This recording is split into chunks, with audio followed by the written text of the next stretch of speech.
काहे के लिए टीचर डे। और सब लोगों को पता ऑलरेडी होगा कि टीचर डे मनाया क्यों जाता है। टीचर डे बेसिकली हम लोग मनाते हैं राधा कृष्णन जी के बर्थडे पे, ठीक है।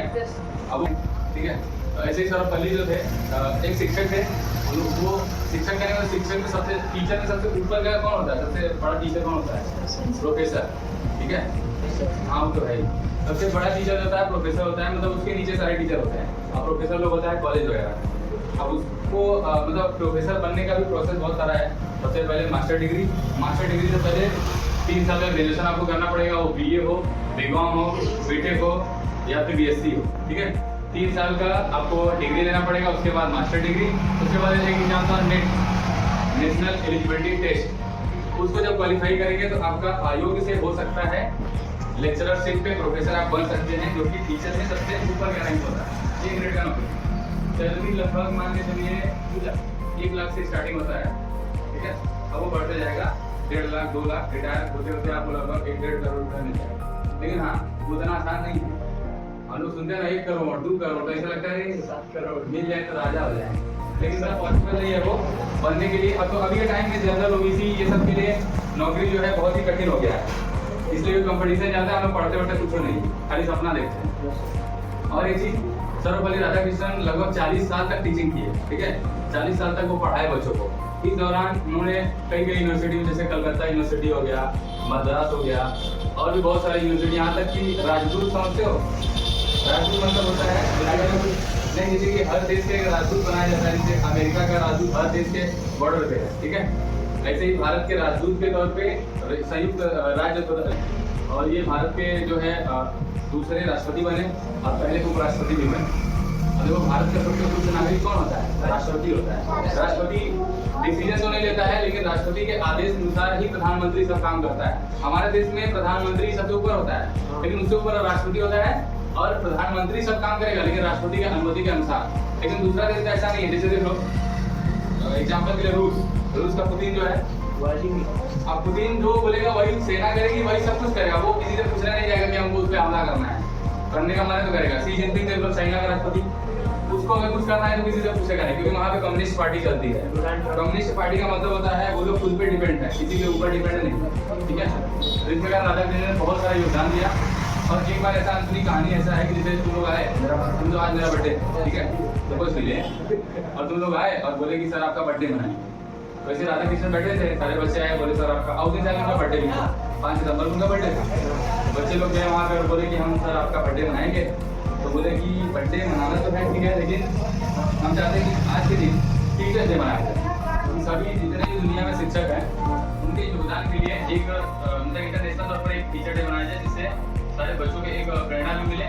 और देखो बच्चे जो है ज्ञान रखना बचपन से ही माँ बाप के बाद दूसरे जो उनके टीचर ही होते हैं, जो उनसे ज्ञान मिलता है और सही मार्गदर्शन मिलता है, ठीक है। तो अच्छा अगर गुरु आपको मिलता है, आपको सही राह देता है, तो आपको कहीं ना कहीं उसका योगदान भी मिलता है। बहुत टीचर देखो खाली पैसा लेने के लिए पढ़ाते हैं, वो मेरा क्या जाएगा। लेकिन मेरा प्रोबेबिलिटी यही रहता है कि आप लोग को इतना ज्ञान दें कि आप लोग बहुत मोटिवेट भी होते हैं। जिसमें आप लोग को हर क्लास के लास्ट में हम लोग हर क्लास में रेगुलरली बोलते हैं पढ़ने के लिए, तो मेरा फायदा नहीं है। देखो इतना कोई मोटिवेट करेगा भी नहीं आज के टाइम में 2025 में, क्योंकि सबको अपने से मतलब है, पैसा से मतलब है। तुम लोग पढ़ रहे हो तो ये कुछ भी सर भविष्य में नौकरी होगा, पैसा कमाएंगे। इसमें बहुत लोग टीचर अगर बनना चाहता हो तो टीचर भी बनोगे तो बच्चों को शिक्षा ही दोगे ना जी। तो उस लायक बनने के लिए आपको मेहनत करना पड़ेगा, हम लोग काम चोरी करते हैं। अगर हम आपसे बोले कि कल प्रोजेक्टर पूछेंगे तो आप पढ़ के आते ही नहीं है। आप पूछने का मतलब ये थोड़ी ना है कि हाँ आपका प्रतिभा देखा जाएगा, पूछने का मतलब आपको नॉलेज कितना है। आपका शिक्षा ही आपके लिए सब कुछ है। अभी स्टूडेंट है आपके लिए और कुछ नहीं है, ठीक है।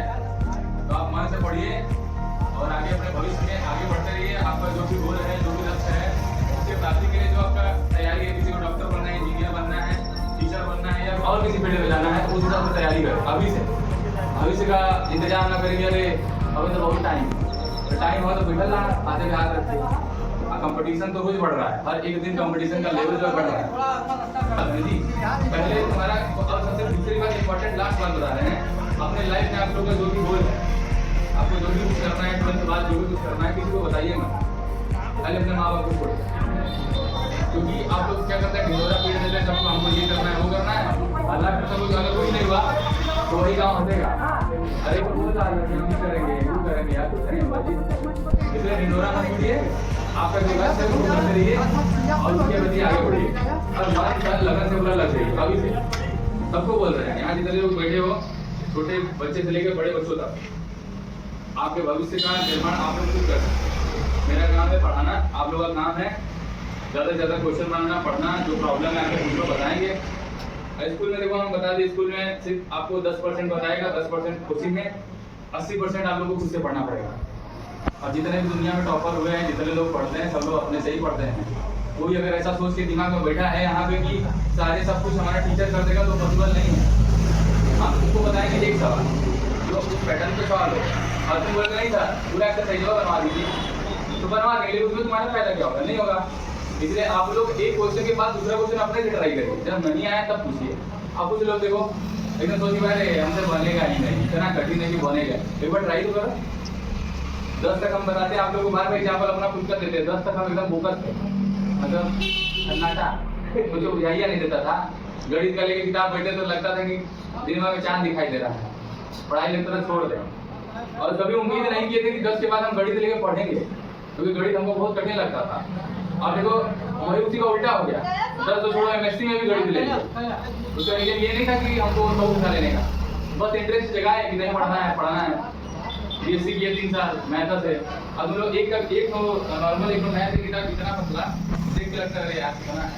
हम एक सेमेस्टर में 12 किताब पढ़ते थे, खाली मैथ था। एमएससी में तो एक सेमेस्टर में 8 किताब, 16 किताब। आप लोग अभी उस लेवल तक पहुंचे नहीं है, इसलिए बोलते हैं अपना एक्सपीरियंस बताते हैं कि अभी आप लोग डरिए मत देख करके, अरे यार नहीं होगा, प्रयास करते रहिए, सफलता मिलेगा ही मिलेगा। बस इतना ही बोलना है।